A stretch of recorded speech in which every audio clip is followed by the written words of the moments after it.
Hello dear students, welcome back to my channel. तो आज की इस क्लास में हम राजस्थान हाईकोर्ट ग्रुप डी के लिए राजस्थान जीके का महत्वपूर्ण टॉपिक महत्वपूर्ण व्यक्तित्व से संबंधित सवालों को कवर करेंगे। तो अगर आप चैनल पर नए हैं तो चैनल को सब्सक्राइब और वीडियो को लाइक जरूर से कर दीजिएगा।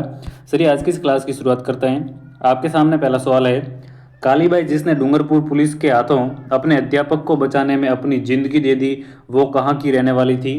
तो आपके सामने ऑप्शन है सागवाड़ा, बांसवाड़ा, रास्तापाल या फिर सीमलवाड़ा। तो फ्रेंड्स, ये जो कालीबाई है ये डूंगरपुर के रास्तापाल की रहने वाली थी, जिसने अपने अध्यापक को बचाने के लिए अपनी ज़िंदगी दे दी थी। तो सवाल नंबर 1 का ऑप्शन 3 हमारा राइट आंसर हो जाएगा।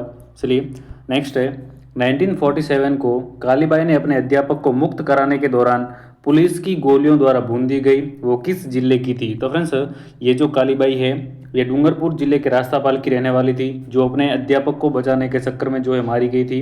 तो सवाल नंबर 2 का ऑप्शन नंबर 2 राइट आंसर हो जाएगा। चलिए आगे बढ़ते हैं। सवाल नंबर 3 है आपके सामने, स्वतंत्रता संग्राम के दौरान निम्न में से कौन सी महिला जो है वो जेल नहीं गई? तो आपके सामने ऑप्शन है अंजना देवी, नारायणी देवी, रत्ना शास्त्री या फिर कालीबाई।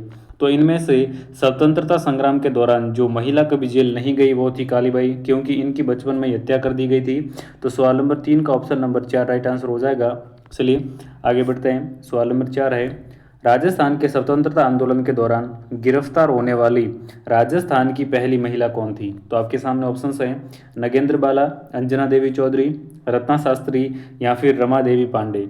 तो राजस्थान के स्वतंत्रता आंदोलन में गिरफ्तार होने वाली जो राजस्थान की पहली महिला थी वो कौन थी? तो इसका राइट आंसर हो जाएगा ऑप्शन नंबर 2 अंजना देवी चौधरी।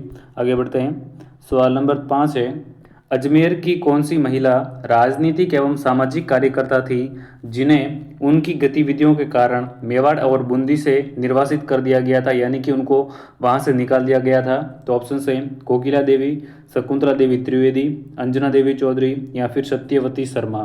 तो इसका राइट आंसर हो जाएगा ऑप्शन नंबर 3। अजमेर की वो महिला जो थी वो अंजना देवी चौधरी थी, जिसको राजनीतिक और सामाजिक कार्यकर्ता थी और उसको उनकी गतिविधियों के कारण जो है वो मेवाड़ और बूंदी से निर्वासित कर दिया गया था।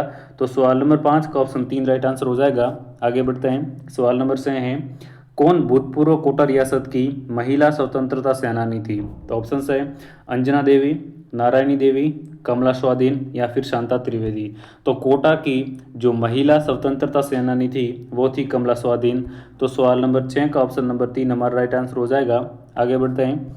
सवाल नंबर 7 आपके सामने है, उस क्रांतिकारी महिला का नाम बताइए जिसने उसे गिरफ्तार किया तथा उन उस महिला क्रांतिकारी का नाम बताइए जिसको गिरफ्तार किया गया और उसने 1930 के सत्याग्रह, बिजोलिया किसान आंदोलन में भाग लिया और 1932 के सविनय अवज्ञा आंदोलन में भाग लिया और जेल गई। ऑप्शन है रमा देवी, रत्ना शास्त्री, अंजना देवी चौधरी या फिर किशोरी देवी।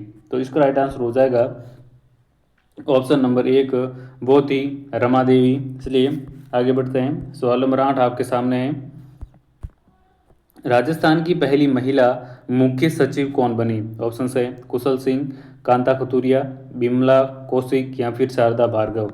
तो राजस्थान की पहली महिला जो मुख्य सचिव बनी थी वो बनी थी कुशल सिंह। आपके सामने सवाल नंबर 8 का ऑप्शन नंबर 1 हमारा राइट आंसर हो जाएगा। चलिए आगे बढ़ते हैं। सवाल नंबर 9 है, राज्य महिला आयोग की प्रथम महिला अध्यक्ष कौन बनी? तो राज्य महिला आयोग की प्रथम महिला अध्यक्ष जो बनी थी वो थी कांता कतूरिया। तो सवाल नंबर 9 का ऑप्शन नंबर 2 राइट आंसर हो जाएगा। चलिए नेक्स्ट है, आदिवासियों की बाईजी के उपनाम से प्रसिद्ध तथा अम्बोली नामक संस्था की स्थापना निम्न में से किस महिला ने की थी? ऑप्शन है मंजू राजपाल, मंजू शर्मा, मंजू शेखावत या फिर मंजू चौहान। तो फ्रेंड्स, ये जो महिला थी वो एक IAS अधिकारी थी और उसका नाम था मंजू राजपाल, जिसने जो है इसे आदिवासियों की बाईजी और इसने अम्बोली नामक संस्था की स्थापना की थी। तो सवाल नंबर 10 का ऑप्शन नंबर 1 राइट आंसर हो जाएगा। नेक्स्ट है, इसकी व्याख्या देख लीजिए। भारतीय प्रशासनिक सेवा यानी कि IAS अधिकारी आदिवासियों के बाईजी के उपनाम से प्रसिद्ध मंजू राजपाल द्वारा अनाथ और बेसहारा बच्चों के लिए अम्बोली नामक गैर सरकारी संस्था की स्थापना की गई थी। तो ये थी इसकी व्याख्या। आगे बढ़ते हैं। सवाल नंबर 11 है, निम्न में से कौन सी कालबेलिया नृत्य की प्रसिद्ध नृत्यांगना है? ऑप्शन है अल्लाह जिलाई बाई, सांगी बाई, गौरी देवी या फिर गुलाबो। तो फ्रेंड्स, कालबेलिया नृत्य की प्रसिद्ध जो नृत्यांगना इनमें से है वो है गुलाबो।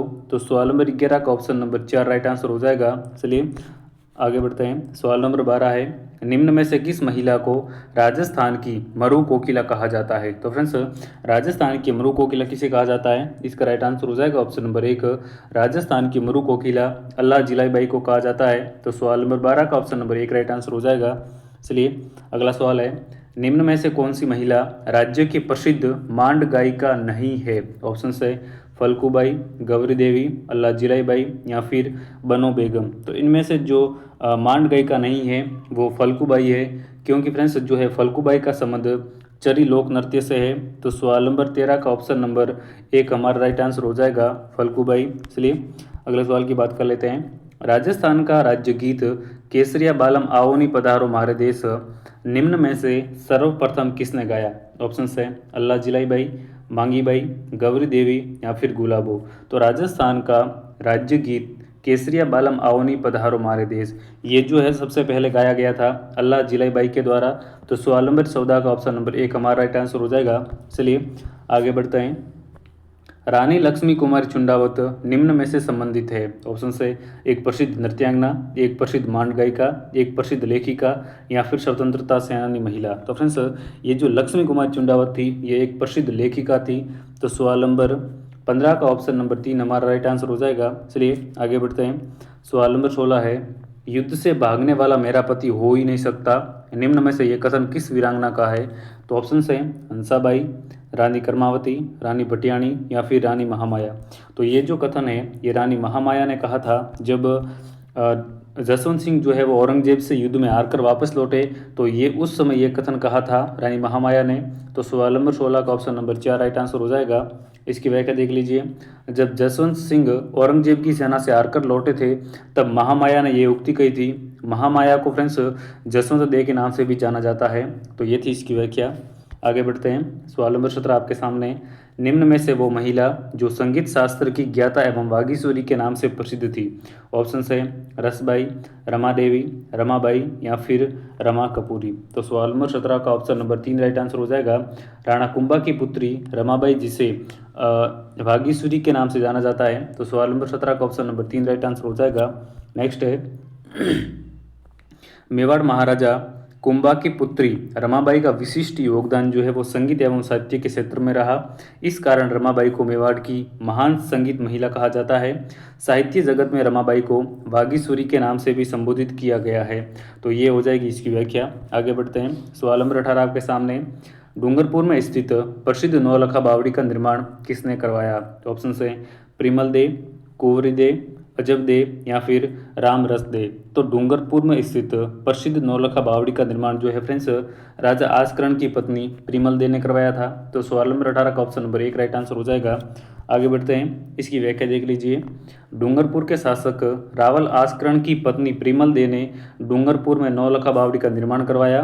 माना जाता है कि आसकरण ने बेणेश्वर मंदिर का भी निर्माण करवाया था। तो ये हो जाएगी इसकी व्याख्या। अगले सवाल की बात कर लेते हैं। हंसाबाई का विवाह मेवाड़ के किस महाराणा से हुआ? तो ऑप्शन है राणा कुंभा, राणा लाखा, राणा अमीर या फिर राणा सांगा। तो फ्रेंड्स हंसाबाई का जो विवाह है वो राणा लाखा के साथ हुआ था। तो सवाल नंबर 19 का ऑप्शन नंबर 2 राइट आंसर हो जाएगा। नेक्स्ट है, इसकी व्याख्या देख लीजिए। मारवाड़ के राजकुमार रणमल की बहन हंसाबाई का विवाह मेवाड़ के वृद्ध शासक राणा लाखा के साथ इस शर्त पर हुआ था कि हंसाबाई से उत्पन्न पुत्र ही मेवाड़ का उत्तराधिकारी होगा। ये हो जाएगी इसकी व्याख्या। अगले सवाल की बात कर लेते हैं। पन्ना धाय ने महाराणा उदय सिंह की रक्षा में अपने किस पुत्र का बलिदान दिया था? तो पन्ना धाय ने उदय सिंह की रक्षा में अपने पुत्र चंदन का बलिदान दिया था। तो सवाल नंबर 20 का ऑप्शन नंबर 1 हमारा राइट आंसर हो जाएगा। इसकी व्याख्या देख लीजिए।